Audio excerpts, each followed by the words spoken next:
All right, guys, welcome into the Gashouse Gang on a Thursday. Bernie Miklasz right over here. Kevin Wheeler with you. We've got a lot to do today, man. In fact, Bernie, we don't really plan it this way, but today I think it's going to be all baseball. There's just a lot to kick around. There's been a bunch in the news. We've had some breaking news here right at the beginning of the show that ties into Cardinals-related topics and things that we've discussed.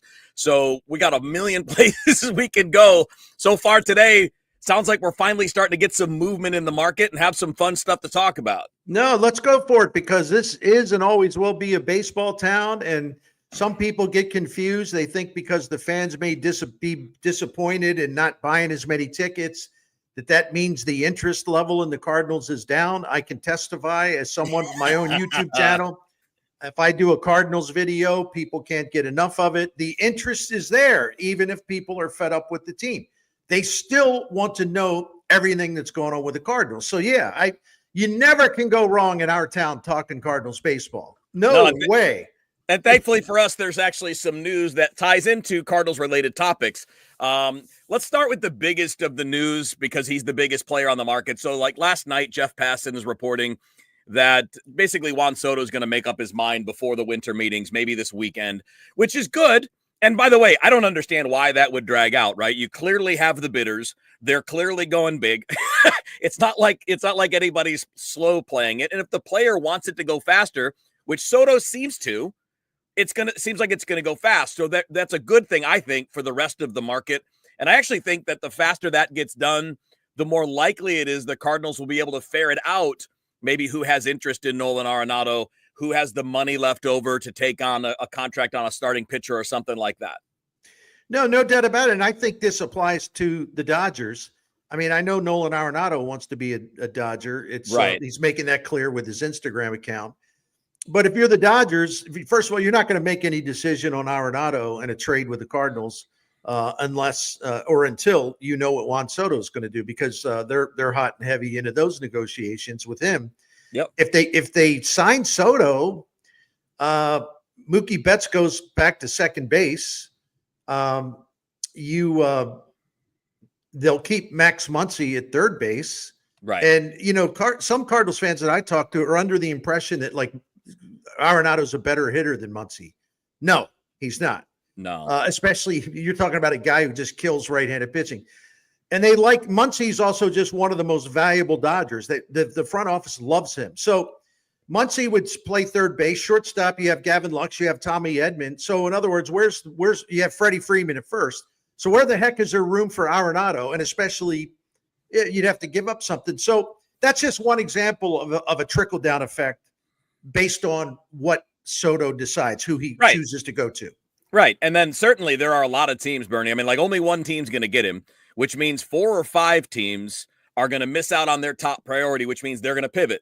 They're going to pivot to guys like Alex Bregman. They're going to pivot to guys like Teoscar Hernandez. They're going to pivot to the trade market. And that's where Arenado comes in too, right? So yeah, he wants to be a Dodger, but there's still a scenario where the Dodgers don't necessarily have incentive to do that for all the reasons you mentioned. I mean, they still have to move Gavin Lux to make all of that make sense too. And not that Gavin Lux is some major obstacle. The point is they have a lot of positions spoken for, and we don't know if they want to bring back Teoscar Hernandez or if they want to bring in another right-handed bat to kind of hit right behind that big 3 or 4 that they have at the top. So there's a lot at play there, but there are other contenders that could very conceivably need third baseman. And I think we know that the Dodgers would be the number one choice, but I got to believe they're not the only choice, right? I mean, if Arenado wants to play for a contender, it sure looks like a bunch of others could use a third baseman if they miss out on the big contract. Yeah, the teams that are usually in the news for this are the Phillies and the Red Sox, and the Tigers have been in there, the Yankees, where there is a fit actually. Yeah. And, maybe someone a little bit off the grid like the Royals, although I don't think that'll happen, but some people are speculating that it will. So it'll be interesting. But can I just throw something at you, my friend? Because this is very much relevant. Like Jim Bowden of The Athletic had trades I'd love to see at the winter meetings. And he had the Cardinals sending, first of all, he's really good at what he does, which is to stir the pot. Yeah. He had the Cardinals sending, Helsley and Arenado to the Phillies. More on Helsley here in a couple minutes. And they say, oh, the Cardinals would get Alec Bohm. And boy, this would work out for both sides. Wait a minute. Hold on. Time out. Why in the world would the Cardinals want Alec Bohm? Given the fact that he isn't a kid, he's 28. Yeah. Given the fact that he can be he'll make about $8 million this coming season in arbitration. Then he'll be a free agent after 2026. Oh, by the way, he got benched in the NLDS because of an attitude problem, because he was moody and temperamental. He didn't like the way he was being used in the lineup and all kinds of other things. He had a great April. Yeah, he started the All-Star game, but so did a lot of other bums through history. That doesn't mean anything. And if you look at his stats after April, there is just nothing special about it. And oh, by the way, in this soft rebuild or reset or whatever you want to call it, one reason you trade Arenado is because you have some people you really want to look at third base. Right. People in your organization who represent your future. Right. So why in the world? And yet I see Cardinals fans like getting excited about it. Oh, yeah. Oh, Alec Bohm. Yeah. Right on. No, it doesn't make sense. And look, Bohm's fine. He's fine, but I'll say this. Yeah, that's right. He plays in one of the best hitters parks in baseball, and he ain't hitting 20, 25 home runs a year. If you're only hitting 17, 18 home runs a year in Philly, you're hitting 12 in St. Louis. I mean, like, but I think what you hit first was the most important thing. In another year where, like the Cardinals were trying to maximize, the current year and we want to get some proven guys, that would actually make a lot of sense. But that's not what they've advertised that they're doing. And I love Jim Bowden, by the way. I think he's a good dude. I've done shows with him. I was down in Washington Nationals spring training with him after the Nationals won the World Series. By the way, days before the COVID lockdown happened, we were down there and we were doing the Washington Nationals preview. He's a good guy. He knows baseball. But you're right. A lot of what he does on The Athletic is like, let's spur conversation. Let's have some fun. And a lot of people take it as quote unquote reporting, but it's not meant to be that. It's meant to be fun. It's meant to be fun baseball talk. So just so people are clear. And by the way, this is a good point from one of our viewers, Garland. Like, if it was a three-way trade, that makes some sense. And maybe that's how it plays, right? Where Bohm goes somewhere else where he can play some third, play some first and DH. And the Cardinals are going to get younger players in it, some combination. That makes a lot of sense. That's a great comment. No, Garland, thank you. Because that is, then you have to consider it. Then it is a more meaningful trade. And I don't know. I mean, I don't know where Arenado is going to go. And then, you see, and the thing of it is, Kevin, I have a lot of bad habits. I'll tell you one of them. I get really frustrated with other media. And here's the deal. I do things that annoy people. So I'm like, who am I to talk, right? People get frustrated with me. But like at ESPN the other day, there's a couple guys who I really truly respect, and they're both saying, well, where's the best fit for Arenado? One of them says Toronto, and the other one, I'm trying to remember where the other one was. It was a place where Arenado would never want to go to.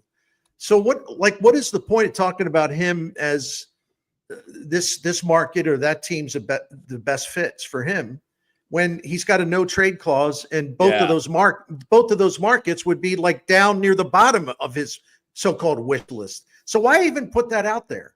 Yeah, that's the thing, I don't understand that stuff. There's a scenario you could argue if you really want to go like, okay, the Blue Jays will add aggressively. They could be decent, but like they're all right now today. What are they? The fourth or fifth best team in the division? They're not better than Baltimore. They're not better than the Yankees. They're not better than the Rays. And Boston's in the Soto sweepstakes, and it sounds like they're in on Fried and Burns and everybody else. So while I think Toronto has potential and they have money, but right now they're no better than the fourth best team in their own division. That's exactly right. So, and I don't think it's Arenado's dream to want to go play in Canada. I just I don't see it. So. Not exactly California dreaming, is it? No. So and the thing of it is like, people who should know better put that stuff out there, and then it gets, no matter what baseball market you're in. We happen to work in St. Louis, so that's why I mentioned Cardinals fans. And then fans get in a tizzy. They get in a tizzy. Oh, well, Cardinals could, oh boy, Toronto wants him. He could go to Toronto. They're trying to win. Yeah. Why would he want to go to Toronto? I mean, I actually think he'd prefer to stay in St. Louis. I agree. At least he's got a home here and he likes playing here. He's not thrilled with the Cardinals, but anyway, it's just that little stuff drives me nuts. I shouldn't let it bother me. Shame on Bernie, but anyway, I can't help it. I get annoyed. It's the Gashouse Gang here on all of the KMOX social media channels and also obviously on air as well at nighttime when we don't have another sporting commitment at 8 o'clock in the evening. You can find us, obviously, if you're watching on Twitter, you know that. If you're watching on YouTube, you know that. The podcast will be later on at KMOX.com. You can find The Bernie Show on YouTube, youtube.com/The Bernie Show, and obviously get obviously a lot of the same kinds of topics, but a lot more depth and detail because we're doing things in 5-8 minute windows, and Bernie can expand and do whatever he wants on the channel. So obviously a good chance to do that. And I should point out, Bern, I'm going to try to find the logo. Oh, there it is. The van's right there. Tell us a little bit about Saliga Heating and Cooling, our first sponsor here on the Gashouse Gang. I'm always happy to do that, my friend. Saliga Heating and Cooling has been around since 1927, still going strong, man. 4 generations of Saligas have owned this continuously, and they've been serving generations of St. Louis families since 1927. They're an independent American standard heating and air conditioning dealer. We've been clients. We've been a Saliga family for a long time. We swear by them because they're really, really outstanding at what they do. The integrity, the credibility, the professionalism. When they say they're going to be at your home at a certain time, when you've made an appointment, they're prompt about that. They don't leave you hanging. You also will find if you have Saliga help you, they're not trying to upsell you. They're not trying to hustle you. In our experience, they've actually saved us money where we thought we needed a new boiler. And they said, no, this one's good to go for another 2 or 3 years. We'll check it again next year, but you don't need to do that right now. And I thought, listen, man, I know we think the world of Saliga Heating and Cooling, but that was just another example. So you can become a member of their Priority Club, which is a maintenance program, but you get some other perks. The Priority Club is good, though, as far as maintenance, because before the winter sets in, the heat, you know that the heat will be working. They'll come out and check it. Same way in the air conditioning in the summer. They also have financing. Financing is available. Sorry. You have to be qualified for that, but you can check for more info just going by to SaligaHeatingandCooling.com. The phone number's there, SaligaHeatingandCooling.com. Thanks, Kevin. All right. So, Bernie, earlier today, you threw something really interesting at me via text, and we can play a little what-if game, a little alternate universe, because we've talked a lot about the guys the Cardinals could be looking to move, Arenado and Fetty and Helsley and guys like that. But you threw out an interesting kind of premise, an interesting scenario about what if they don't move those guys? What does that look like? Let's dive into that a little bit. Lay out. It's kind of fun. It's kind of fun to talk about. Well, what if they decide, we like it. What if they just decide, listen, we're just not going to give Arenado away. So if we have to keep him, maybe to the trade deadline, we'll do it. You have a Ryan Helsley, and there's some information on that this morning. Ryan Helsley can become a free agent after the season. Common sense says, well, this is a great time to flip him. His value is extremely high. Like all relievers who throw 100 miles an hour, there's an injury risk involved. So trade him while his value is high. But what if the Cardinals, and I know we'll get to this in a minute, what if the Cardinals say, no, we just really like him. We want to keep him. We want him around in 2025. He's not blocking anybody else. It's not that we have to look at a young closer. Right. And then you have Eric Fetty, who I think might be the most valuable trade piece they have, because it's a 1 year. Yeah. I mean, teams are throwing money around like crazy on pitchers that aren't as good as him. And depending on whether you go to Fangraphs or you go to Baseball Reference, they have a different system of wins above replacement. Fetty was anywhere from the 17th best starting pitcher in baseball, or in the top 10 of starting pitchers in baseball. Oh, and by the way, he makes $7.5 million next season. This guy, to me, given the insanity with pitching contracts, free agent deals that are being signed, this guy, I would think, would be a very popular guy on the trade market. And I got some pushback on that on my YouTube channel, which is fine. I like it. But Cardinals fans are like, well, no, they should keep him. You always need pitching. You can never have enough. I'm surprised, Bernie, you would say this. And then, they can work out a deal with him after the season. No. No, they won't. Scott Boras is the agent. The Scott Boras, he doesn't do hometown discount deals. He takes his clients to markets and to the market. And by the way, that's why they hire him. So, but this idea, well, then we can sign Fetty to like a 3-year deal for $35 million. Oh my gosh. Can I sniff some glue or something to get at the level of people making that suggestion? Anyway, not really. Yeah. But suppose they decide, suppose they make a huge mistake of just keeping Fetty and then seeing him walk after a year and getting nothing except a draft pick that's not that meaningful. I mean, John Mozeliak's still calling the shots. I wouldn't rule anything out here. But what's the point, Kevin? And I know I'm rambling on, and I want you to take all the time you want to address this. What exactly is the point again? If you're like, well, we're not trading Helsley, even though he's marketable, he's valuable piece, and he's going to walk after the end of the year. It's like, well, why would you hold on to Fetty? Same thing I just explained. Arenado's a little different. But if you keep Arenado, okay, well then what happened to this thing where you're going to take a look at young third baseman? So what would be the point of their announced plan going into 2025 if you hold all these guys? And there's at least a chance they'll hold one or two. Right. I don't get it, but what do you think? Your take, man.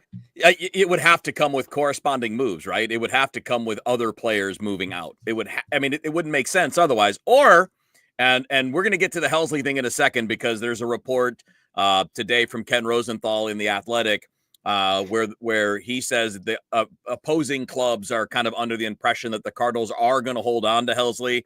And there's a quote from Mo in there that says, and this is direct quote from Mo in The Athletic. It says, it's something we'll always remain open-minded to, but our plan is to have him be a part of the organization. That can be what a president of baseball operations has to say, right? I mean, he's not going to be like, hey, everybody, we have to trade Ryan Helsley. Right, exactly. I mean, that can be a little bit of playing poker there. It doesn't automatically mean that's the plan. But we've also talked about it on here that having that 9th inning locked down, at least until you get to the trade deadline, can also keep a younger team. I think you've raised this point, Bernie, keep a younger team from faltering and flailing and losing games late, which can then drag you down even further. Right. So, there's something there. But I think if you're keeping those guys overall, something else has to change. And there's only 2 things that could change that keep this equation moving in the direction that they're talking about. One would be moving other people, right? So if you're going to keep Fetty, then you got to move Matz and or Miklasz. You have to. Because if you don't, you have no rotation spot. You have nothing for Michael McGreevy to do. And putting him in the pen, to me, is counterproductive now. Yes. Right now, this is the time to see if he can start. You put him in the pen later if it doesn't work out. And that's the same for the other younger guys, too. So let's just say you only need to open one rotation spot. Wonderful. That means one of those 3 that we listed, Fetty, Miklasz, or Matz, has to go. So if it's not Fetty, it's got to be one of the other guys one way or the other. But you can get a lot more for Fetty than those other guys. Agreed. Yeah, 100%. Right. Absolutely. And it makes all the sense in the world that he would be the one you move. And because, look, we don't know that Miles would accept a trade. He's got a no-trade clause. And Steven Matz is just never healthy. So, and even when he's healthy, he's kind of up and down. I mean, he's had like a 2-month stretch as a Cardinal where he was really good. And the rest of the time, it's either been inconsistency or injury. And that's not exactly high value in terms of getting anything for him. You could probably move the contract or at least a big chunk of it. But we're talking about trying to get things too. And Fetty brings you things. He'll get you a good prospect, at least. Maybe a good one and then a lottery ticket with it. If you're keeping Arenado, that's way more complicated. And to me, there's only 2 ways out of that. You move someone else. And the only candidates that make sense there would be guys like Nootbaar and Donovan, but I don't think you should move Donovan. He's too valuable. No. And he's too versatile, and he helps you in too many ways. And Newt, you'd be selling low because he's hurt all the time. It would be maybe not as low as you sold on Tyler O'Neill, but a similar idea, right? That he hasn't proven he can be an everyday player, so you're not getting premium for him. The other scenario would be to suck it up and put Lars in center field every day and play Donovan in left field every day and then have Gorman and Sajaci move in and out at second base and DH and Sajaci plays short when Wynn gets a day off, things along those lines. So it's an extra layer of complication because Arenado, if he's there, is playing 150 games. You know that. Right. That no takes doubt. away a lot of opportunity. Moving Nootbaar to center on a regular basis diminishes your defense, but it does give you some more offense if you're doing that. But I don't get any sense that they're planning on doing anything like that. And that blocks Victor Scott from having an opportunity to play. No, I mean, if anything, a case can be made the Cardinals need to add a right-handed outfield bat who can play center field. Yes. I looked at this the other day. I put it in something that I wrote at Scoops, which is the Cardinals last year in center field, they had 30 plate appearances from a right-handed hitter. And in just general, their whole outfield situation, the Cardinals had the most plate appearances of any major league outfield by left-handed hitters, and the fewest in the majors by right-handed hitters in the outfield. I mean, come on, you got to balance that out somehow. So, no, I hear what you're saying about Nootbaar, but then again, you'd have another left-handed center fielder in the mix. Yes, left-handed hitter. So it's like yes, the redundancy. They can't get away from the redundancy, and it gives me a headache. I don't know about you, and these things are really fun to talk about, but I don't know. I really can see Helsley. I don't think that that's a crazy thing. And he does have deep roots with the organization. I think he loves St. Louis. This is all he's known. He talked about it with John Denver, and I get it. But pardon me for being cynical or jaded or whatever. But if he really wants to be in St. Louis, one thing that could at least enhance that possibility is if his agent goes to the Cardinals and says, look, Ryan really wants to stay here. We'll work out let's work out a contract that's good for the club as well for him. Yeah. But unless, and this is where I'm cynical, until I see it reported that Helsley or his agent or both have approached the Cardinals and said, oh, we'll give you a pretty steep discount to stay here. And he doesn't have to do that, by the way. He should get all the money he wants to get. And I would say, good job. It's his career. He can do what he wants.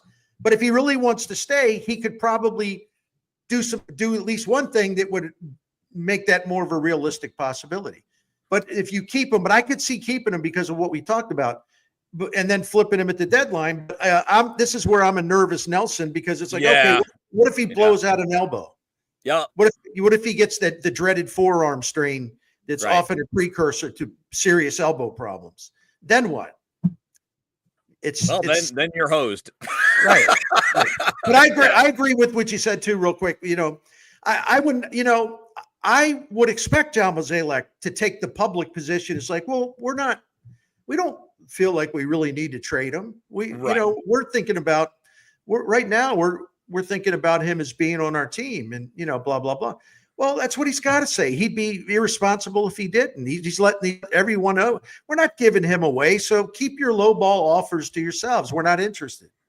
Give us something to think about. Sorry.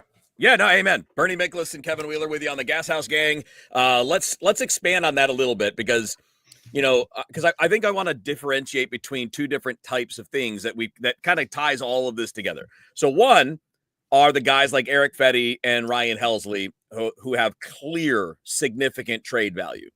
They are valuable to damn near every contender. No, not damn near. They're valuable to every contender.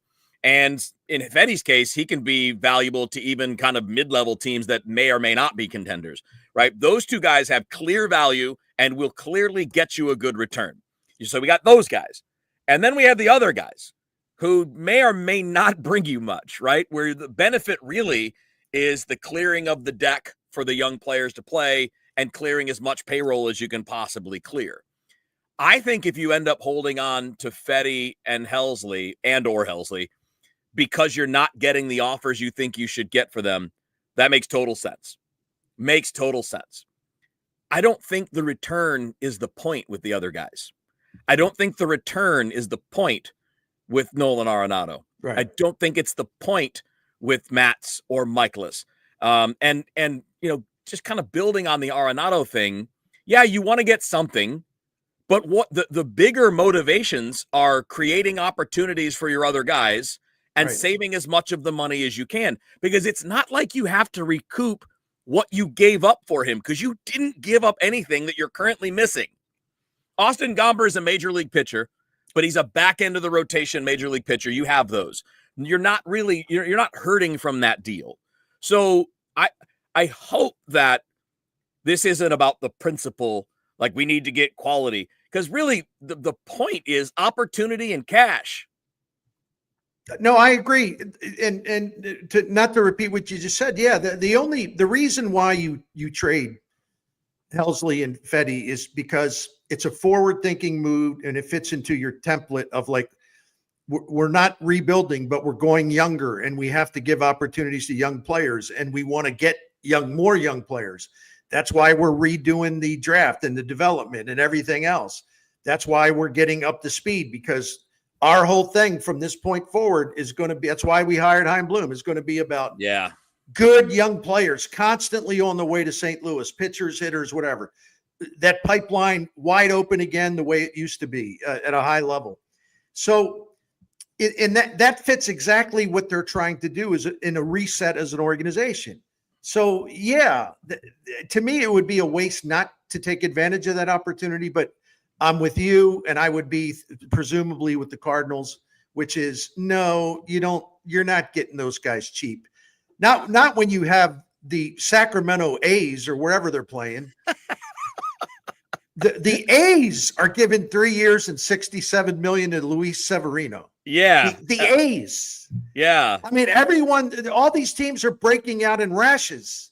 Just they can't wait to throw money at mediocre pitchers. Can I go conspiracy theory for 10 seconds? Yeah. Don't tell me that this isn't the A's getting pressure from other teams to do something and spend money because the league's doing them the favor of letting them move. Could be. It has to be. It could be. I mean, either that or you're just like, well, we got to find a way to get people to the minor league park. Well, first of all, Severino's not doing that. He's fine. He had a good year last year. He's a fine pitcher, but I feel like they're just doing this for show, my opinion. Anyway, I agree. Tinfoil hat off. They have no credibility, and you do. So I side with you on that one. Yay. So I don't know.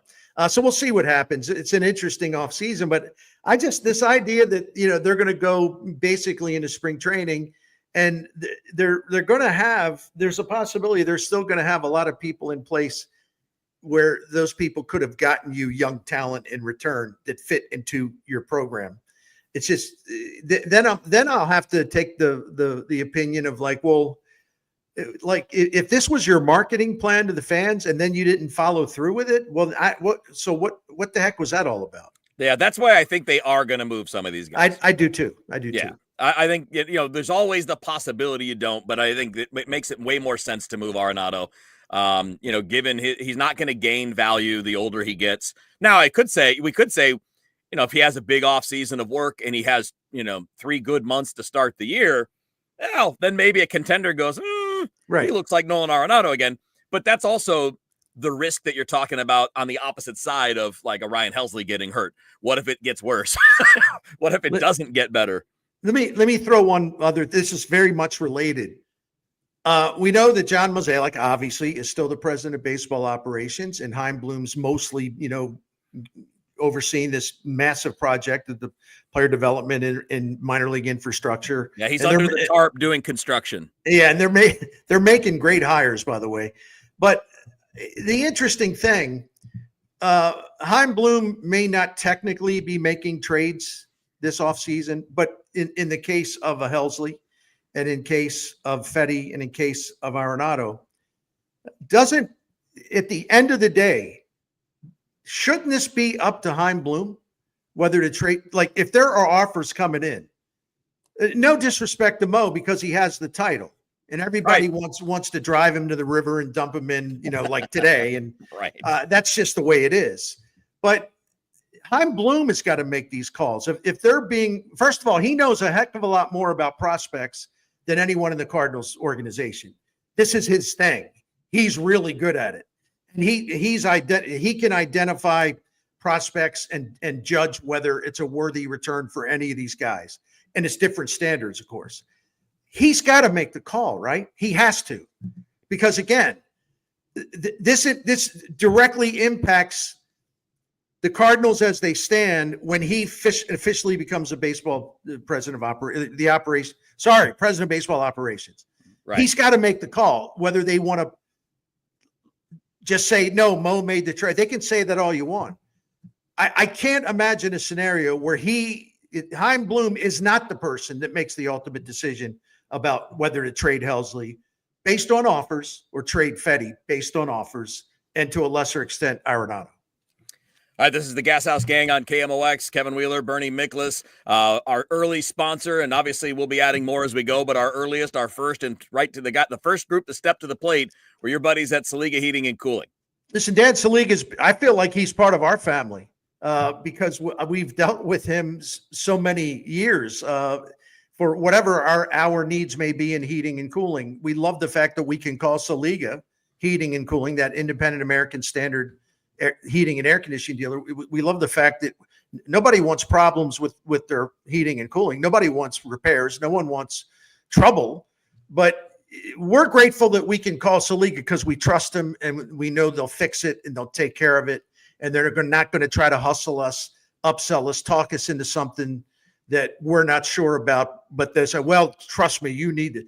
They don't do that to their clients. See, the reason they've been around since 1927 is because they've earned that credibility and the trust. They don't play games with their clients because they want you to call them and rely on them the way we have in our home for the last 15 years, right?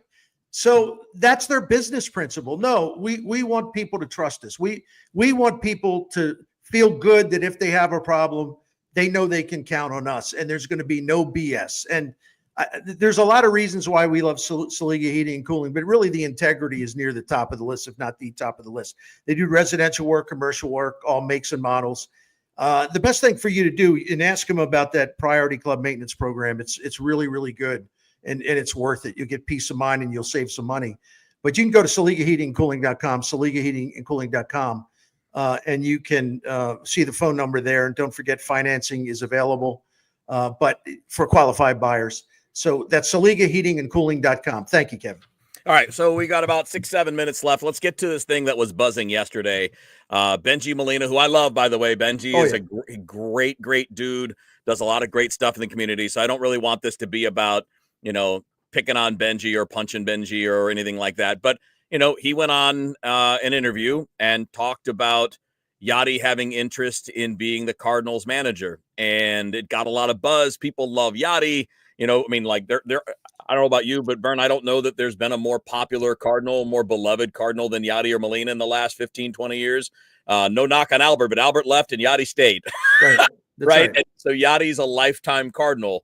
And we all love those kinds of stories, but something about that hit me wrong. I mean, the Cardinals have a manager, and it's one thing if sports talk blowhards like me were to ever talk about those things.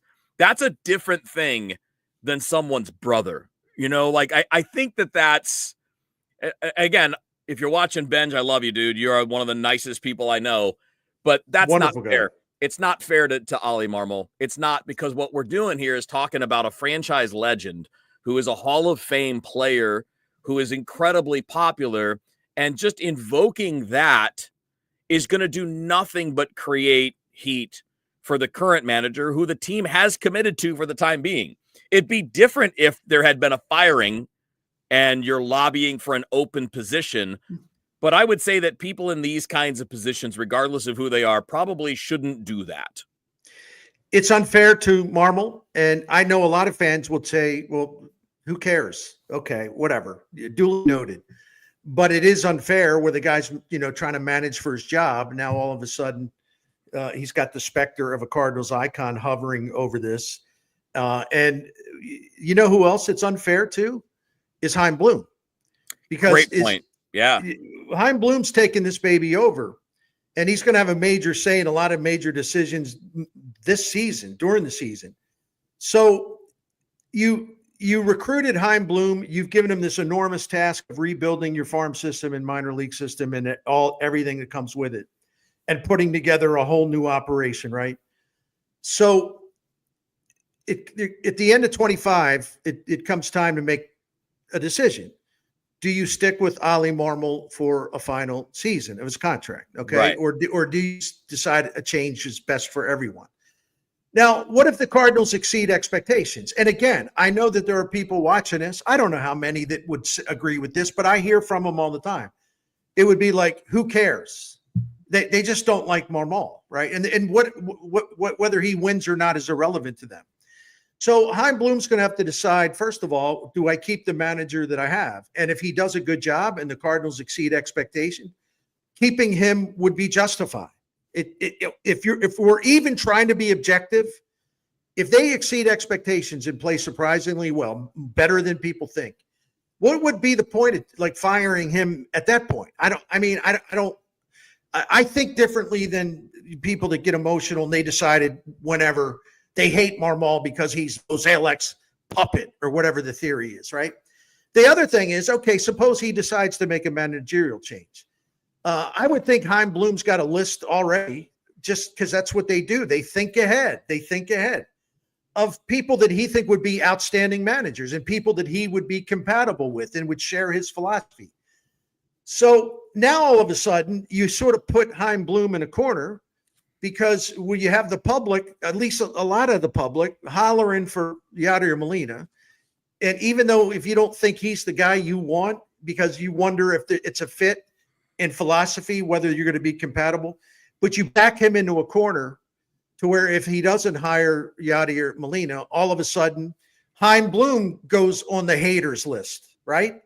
And all of a sudden the first big move he makes, everyone's condemning. Well, I shouldn't say everyone. A lot of people, especially the ones that are on social media that trying to get attention all the time, they'll be condemning Chaim Bloom. So that's how he's going to start off his career as the president of baseball operations. You don't give him the choice. He doesn't have the choice to select the manager that he wants. Really? And then the other part of this, Kevin, just to throw this out real quick, the Cardinals would, in that scenario, they would catch heat in three different ways. If they keep Marmol, even if it's deserved, they're going to catch heat. Can you believe they're keeping this guy? I'm not buying a ticket, that kind of thing. Number two,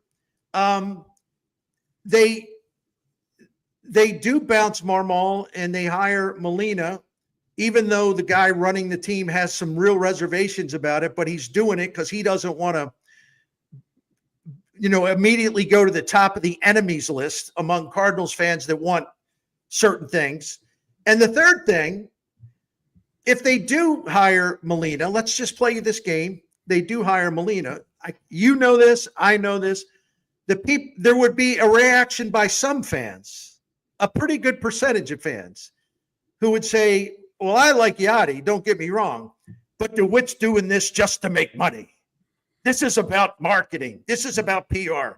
They're making this move because DeWitt wants that ticket money.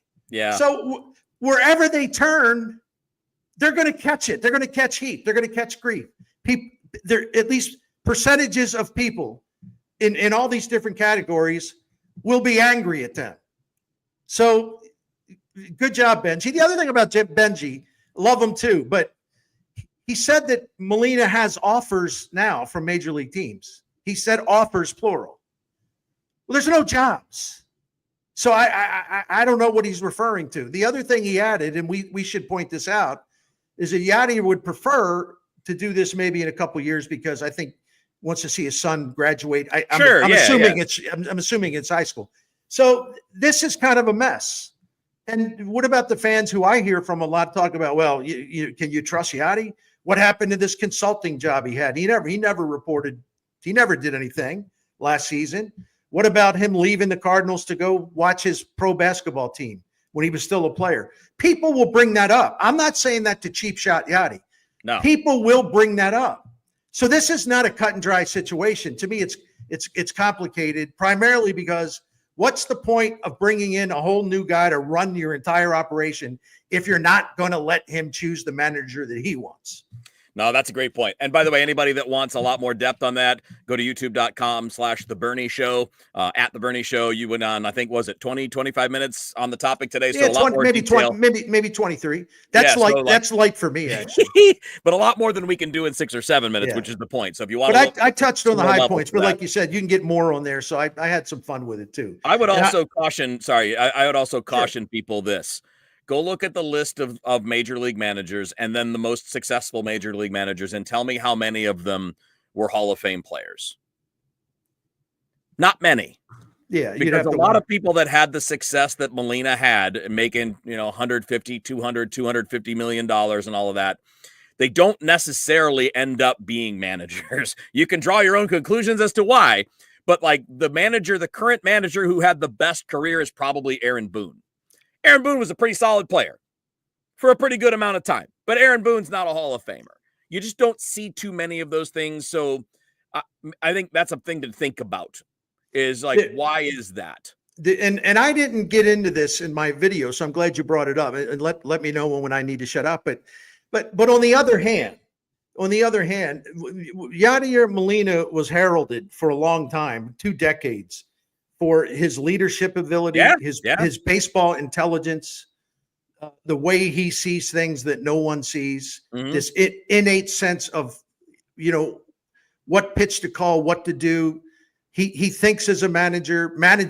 Every manager that I know, the Cardinals, went to him to see, well, what do you think about this? Yep. And they would ask him about that stuff during games. So if Stephen Vogt, a major league catcher, not of Molina's class as far as prominent careers, Stephen Vogt gets the Cleveland job this year, and the only experience he had other than a major league catching career where he bounced around, he was a bullpen coach 1 year in Seattle. Yep. He gets the gig in Cleveland, and he wins American League Manager of the Year. So if that catcher can get a manager's job right away, wouldn't one of the 2 or 3 greatest catchers in the history of the game, wouldn't he rate that opportunity? That's why this is like so complicated. Yeah. Everyone wants to act like it's an easy answer. It's not. And what if Albert Pujols says, well, wait a minute. I want to do it. I want to manage. and by the way, I didn't get into that in my video. What if he says, well, wait a minute. I kind of let everyone know I really want to be a manager, and there's no place I'd rather be than say, what if it becomes to like they're trying to decide between Pujols and Molina? Yeah. Oh my goodness. Yeah, we're already over, so I'll do this in 10 seconds. I don't have any doubts about whether Molina could do it. Right. To me, the question for those guys that make a lot of money is, do they want to? Do you want to put in 80 to 100 hours a week when you've got $250 million that you've earned in your lifetime and you're comfortable and you can do whatever you want? That's what I think it is normally, is why these big stars don't become managers, because they don't need to, and they don't need the hassle, the work. And by the way, the manager has to deal with all of us every day. Yeah. You got to do all the media stuff. You got to do pregame, postgame. You got to do interviews off to the side. You got to do public appearances. That's why a lot of those star guys don't want that job. You're right. So just wanted to throw that in there. I think Yadi has all of the abilities, but I don't know that anybody in that position has the desire for the work that goes into that. I agree. I do. All right. That was good. I like that. A lot of stuff. We may bring that back next week as a separate conversation. All right. So for Bernie Miklasz, I'm Kevin Wheeler. This has been the Gashouse Gang. Check out Bernie, youtube.com @The Bernie Show, and you can find out more things about what's going on there. And obviously you can find us on all of the KMOX social media outlets on Twitter, Facebook, YouTube, you name it. You guys have a great day. Thanks for tuning in. We'll catch you next time. In fact, tomorrow will be Bernie and Matt Pauley. Looking forward to it.